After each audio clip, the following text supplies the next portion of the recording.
اللہ رب العزت نے اس امت کے ذمے 2 امانتیں کی ہیں. ایک امانت دین اور دوسری امانت دین کی دعوت. دوسری امانت دین کی دعوت. یہ 2 امانتیں ہیں. ان دونوں امانتوں کو ادا کرنے کے لیے سب سے بنیادی شرط اتباع سنت ہے. اگر ان دونوں امانتوں کے ادا کرنے میں سنت کا اتباع نہیں ہے تو پھر کام کا کوئی اثر نہیں ہے.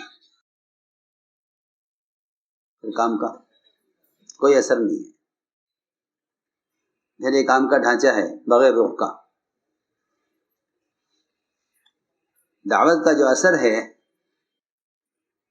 کہ دعوت کا اثر اتباع سنت میں ہے. دعوت بہت مؤثر ہے. دعوت بہت مؤثر ہے. جن دلوں کے بارے میں یہ یقین کر لیا جاتا تھا کہ اس دل میں ایمان داخل نہیں ہو سکتا، دعوت نے ایمان کو وہاں بھی داخل کیا ہے. حضرت عمر رضی اللہ عنہ کے بارے میں مشہور تھا یہ کہ خطاب کا گدھا ایمان لا سکتا ہے، خطاب کا بیٹا عمر ایمان نہیں لا سکتا.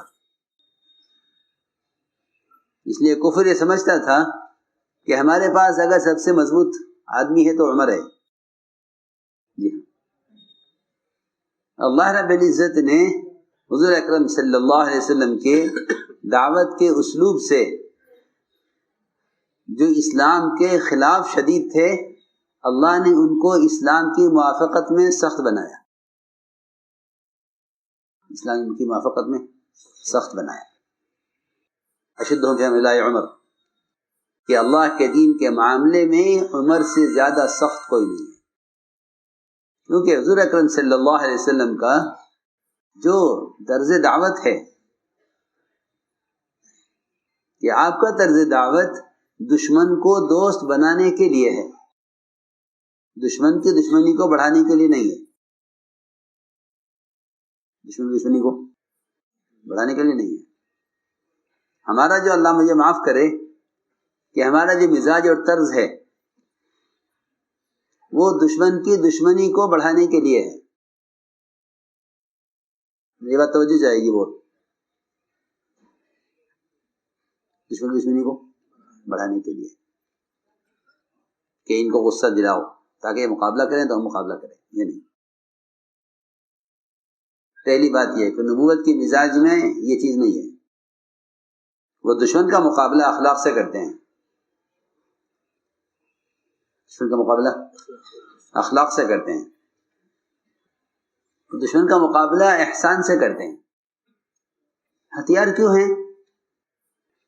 ہتھیار کیوں ہیں کہ ہتھیار دشمن کو ختم کرنے کے لیے نہیں ہوتے. ہتھیار دشمن کو ختم کرنے کے لیے نہیں ہوتے، بلکہ ہتھیار دشمن کو ڈرانے کے لیے ہوتے ہیں. جی ہاں. جب ہتھیار دشمن کو ختم کرنے کے لیے نہیں تو پھر اور کون سی چیز باقی رہ گئی کہ جس کو لے کے دشمن کا مقابلہ کیا جا رہا ہے؟ میری بات توجہ چاہیے بہت کہ تمہاری زبان سے بھی کسی باطل کو بھی تم زبان سے گالی مت دو. یہ فرمایا حدیث میں.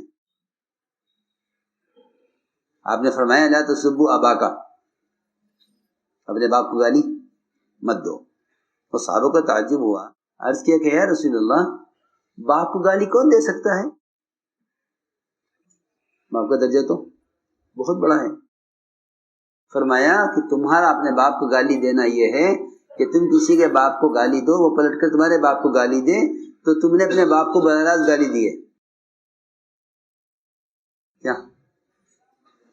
جی ہاں، جوابی کارروائی.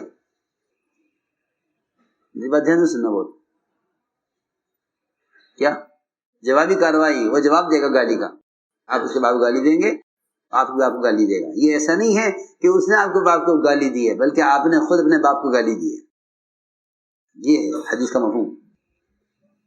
فرمایا لا تسبوا اباکا. تو میں نے عرض کیا کہ ہتھیار تو ان کو ڈرانے کے لیے ہیں. اعدوا لهم ما استطعتم من قوة ومن رباط الخيل ترهبون به عدو الله وعدوكم. ترهبون به، ڈراؤ ان کو تاکہ ڈر کر اسلام میں آ جائیں. ہاں، ڈر کر اسلام میں آ جائیں. تو ایک صحابی نے ایک کافر پر تلوار اٹھائی. وہ کافر نے فوراً کلمہ پڑھا. کہیں سے؟ قتل کے ڈر سے کلمہ پڑھا. تو انہوں نے قتل کر دیا اس خیال سے کہ یہ جان بچانے کے لیے کلمہ پڑھ رہا ہے. تو آپ نے فرمایا کہ تم نے اس کے کلمہ پڑھنے کے بعد اس کو قتل کیسے کر دیا؟ عرض کیا وہ تو جان بچانے کے لیے پڑھ رہا تھا. فرمایا تم نے دل چیر کر کیوں نہ دیکھا کہ اس کے دل میں کلمہ ہے یا نہیں؟ حالانکہ دل کھول کے دیکھنے سے کلمہ لکھا ہوا نظر نہ آتا اس میں. یہ ممکن نہیں ہے. یہ تلوار تو اس لیے تھی تاکہ وہ کلمہ پڑھ لے. اس نے جب کلمہ پڑھ لیا تو تمہارے تلوار کا مقصد پورا ہو گیا. یہ بات ہے جو میں کہنے جاتا ہوں. یہ کیا؟ کلمہ پڑھ لیا تو تلوار کیا ہو گئی؟ حرام ہو گئی. حرام. آپ تلوار نہیں اٹھا سکتے. اس نے کلمہ پڑھ لیا. یہ میں نے مثال دی ہے. تو لوگ یہ سمجھتے ہیں کہ ہماری زبان سے اور ہمارے جواب سے لوگ مغلوب ہو جائیں گے. یہ نہیں. یہ میں ساز کرنا چاہتا ہوں. یہ نہیں. بلکہ اگر تم دشمن کو مغلوب کرنا چاہتے ہو تو اس میں سنت طریقہ یہ ہے کہ تم اس کو مغلوب کرو اپنے احسان سے اور اخلاق سے. اسے مغلوب کرو احسان اور اخلاق. کیونکہ اس دعوت کی سنت کا کمال یہ ہے کہ اذیت کا بدلہ احسان سے دو تو امت بن جائے گی. اور اگر کام کرنے والوں نے خصوصاً اور عام مسلمانوں نے عموماً اذیت کا بدلہ اذیت سے دیا تو امت میں ایک دوسرے کا مقابلہ پیدا ہوگا. ان کا مقابلہ کرو. تو لوگ یہ سمجھتے ہیں کہ ہماری زبان سے اور ہمارے جواب سے لوگ مغلوب ہو جائیں گے. یہ نہیں. یہ میں ساز کرنا چاہتا ہوں.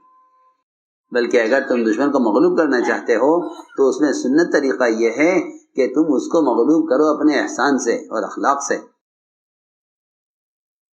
اسے مغلوب کرو احسان اور اخلاق.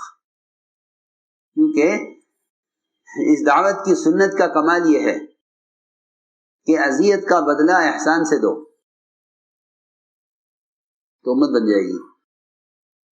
اور اگر کام کرنے والوں نے خصوصاً اور عام مسلمانوں نے عموماً اذیت کا بدلہ اذیت سے